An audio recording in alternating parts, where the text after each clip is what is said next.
বাঙালি খানায় সবাইকে স্বাগত জানাই। আজকে আমি এখানে দুটো রেসিপি রান্না করব, দুটোই কিন্তু নিরামিষ। আলু পোস্ত আর পটল ভাপা।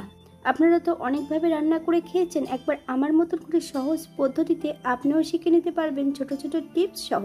যে পটল পছন্দ করে না সেও কিন্তু পছন্দ করবে এইভাবে যদি রান্না করেন। খেতে এতটাই সুস্বাদু হয়েছিল। আর আলু পোস্ত হয়েছিল অসাধারণ। বাঙালির প্রিয় তো আলু পোস্ত। নিরামিষের দিনে যদি এমনভাবে আলু পোস্ত করা হয়, আজকে আমি এখানে নিরামিষ দুটো রেসিপি কিভাবে রান্না করলাম চলুন সেটা একবার দেখে নেওয়া যাক ভিডিওর মাধ্যমে। আশা করছি আজকের ভিডিওটি ভালো লাগবে। সকল বন্ধুদের কাছে অনুরোধ করছি সম্পূর্ণ ভিডিওটি দেখার।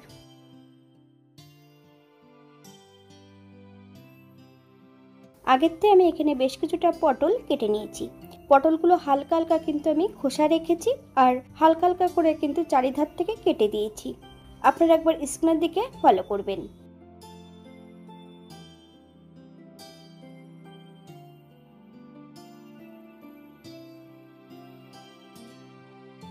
এখানে আমি বেশ কিছুটা মশলা বেটে নেব।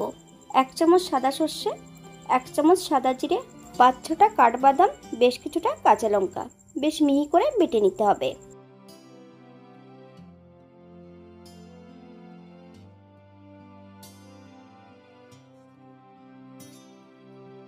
সম্পূর্ণ বাটা মশলার মধ্যে অ্যাড করব 1/2 চামচ হলুদ গুঁড়ো, 1 চামচ টক দই। আমি টক দইয়ের কিন্তু আগের থেকে জল ঝরিয়ে নিয়েছি। এখানে আমি 1 চামচের বেশি কাঁচা সরষের তেল অ্যাড করেছি। মশলাটা বেশ ভালো করে মিশিয়ে নিতে হবে।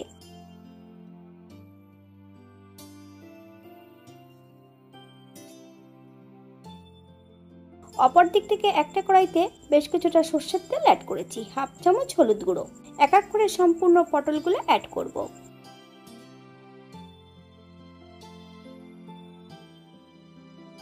মিডিয়াম আঁচে পটলগুলোকে বেশ ভালো করে ভেজে নিতে হবে।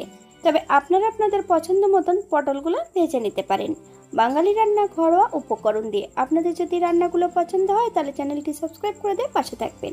পাশে থাকা বেলটি বাজিয়ে দেবেন, নইলে নিত্য নতুন রান্নার নোটিফিকেশন পাবেন না। আলু পোস্ত আমার এই চ্যানেলে দেওয়া আছে, আপনাদের যদি পছন্দ হয় তাহলে চ্যানেলটি ঘুরে দেখে নেবেন। এই পর্যায়ে পটল ভাজার মধ্যে অ্যাড করব 1/2 চামচ লবণ। আপনারা স্বাদ অনুসারে লবণটা অ্যাড করবেন। 1 থেকে 2 মিনিটের মতন বেশ ভালো করে উল্টিয়ে পাল্টিয়ে ভেজে নিতে হবে।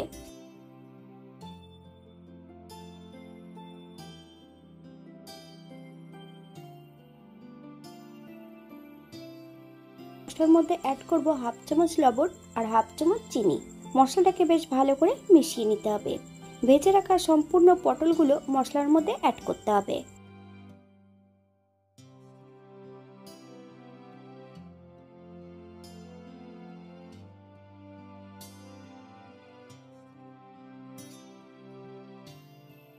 পটল এবং মশলার সঙ্গে ভালো করে মিশিয়ে নিতে হবে। আপনারা একবার স্ক্রিনের দিকে ফলো করবেন।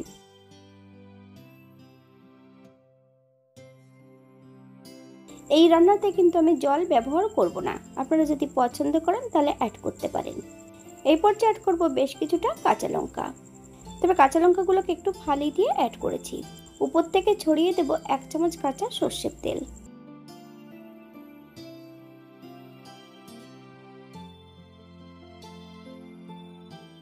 আগের থেকে আমি একটা কড়াইতে বেশ কিছুটা জল অ্যাড করেছিলাম। এই পর্যায়ে একটা স্ট্যান্ড অ্যাড করব।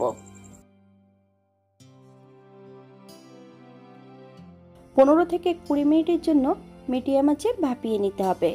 আপনারা একবার স্ক্রিনের দিকে ফলো করবেন।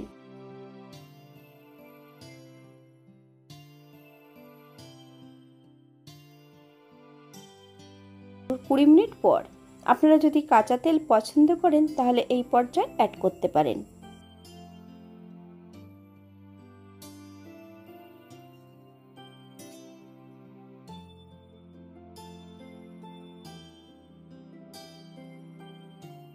এটা দেখতে যেমন ভারী সুন্দর হয়েছিল, এটা গরম ভাতে খেতে কিন্তু অসম্ভব ভালো হয়েছিল। আপনারা বাড়িতে একবার একই পদ্ধতিতে বানিয়ে নেবেন। যারা কাঠবাদামের পরিবর্তে নারকেল অথবা পোস্ত অ্যাড করতে পারেন। এটা কিন্তু খেতে কিন্তু অসম্ভব ভালো হয়েছিল। আপনারা যে কোনো একদিন নিরামিষের দিন এটা বানাতে পারেন। আজকের দ্বিতীয় রান্না আলু পোস্ত। আমি আজকে রান্না করব সাদা আলুর পোস্ত কালো জিরে দিয়ে। তবে কিন্তু কালো জিরে কিন্তু দেখতে পাবেন না। আমি কিভাবে রান্না করব চলুন সেটা একবার দেখে নেওয়া যাক ভিডিওর মাধ্যমে। এখানে আমি আগের থেকে বেশ কিছুটা পোস্ত, দুটো কাঁচা লঙ্কা, একটা গোটা আলু নিয়ে নিয়েছি।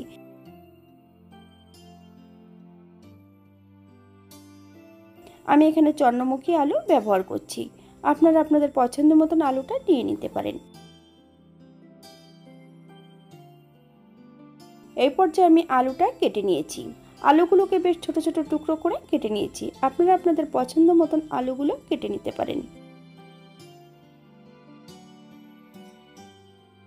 পোস্ত এবং লঙ্কাটাও আমি বেটে নিয়েছি, বেশ এমন মিহি করে বেটে নিতে হবে। আমি কিন্তু রান্নাতে হলুদ ব্যবহার করব না, আমি রান্নাটি করব সর্ষের তেলে। পোস্তর মধ্যে বেশ কিছুটা সর্ষের তেল অ্যাড করে রাখবো, তাহলে পোস্তর রংটা কিন্তু সাদাই থেকে যাবে। রান্নার সময় যখন ব্যবহার করব পোস্তর রংটা কিন্তু সাদা থাকবে।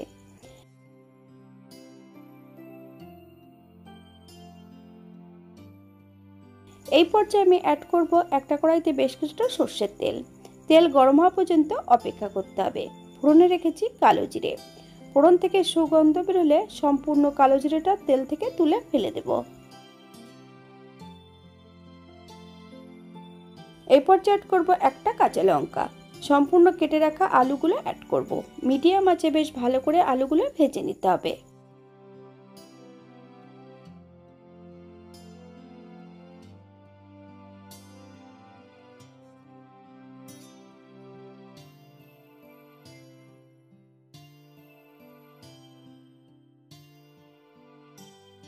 এই পর্যায়ে অ্যাড করব হাফ চামচ লবণ।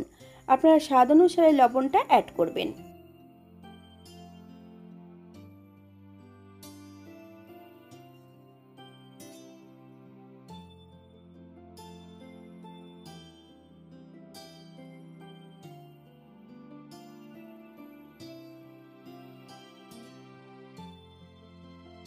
আলু পোস্ত অথবা অন্যান্য রেসিপি আমার এই চ্যানেলে দেওয়া আছে, আপনাদের যদি পছন্দ হয় তাহলে চ্যানেলটি ঘুরে একবার দেখে নেবেন।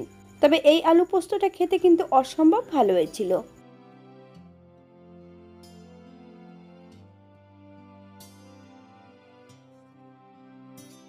আলু ভাজার শেষ পর্যায়ে এই পর্যায়ে অ্যাড করব 1 কাপ জল। আপনাদের যতটা গ্রেভির প্রয়োজন আপনারা ততটা জল অ্যাড করতে পারেন।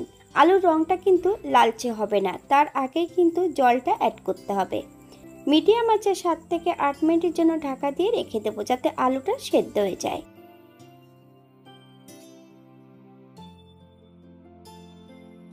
8 মিনিট পর একবার চেক করে নিতে হবে আলুটা সেদ্ধ হয়েছে কিনা। আপনারা যদি চিনি পছন্দ করেন তাহলে এই পর্যায়ে অ্যাড করবেন। এই পর্যায়ে অ্যাড করব পোস্ত বাটা। পোস্ত বাটাটা অ্যাড করতে হবে কিন্তু একদম লো ফ্লেমে।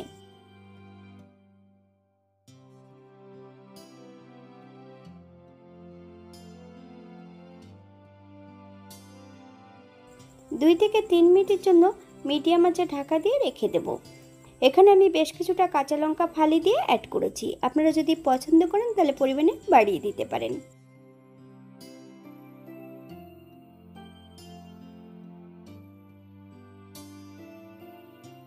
এই পর্যায়ে অ্যাড করব 1 চামচ কাঁচা সর্ষের তেল। আপনারা যদি পছন্দ করেন তাহলে পরিমাণে বাড়িয়ে দিতে পারেন। গ্যাসের ফ্লেমটা অফ করে দিয়ে 5 মিনিটের জন্য স্ট্যান্ডিং টাইম দেব, তারপর সার্ভ করব।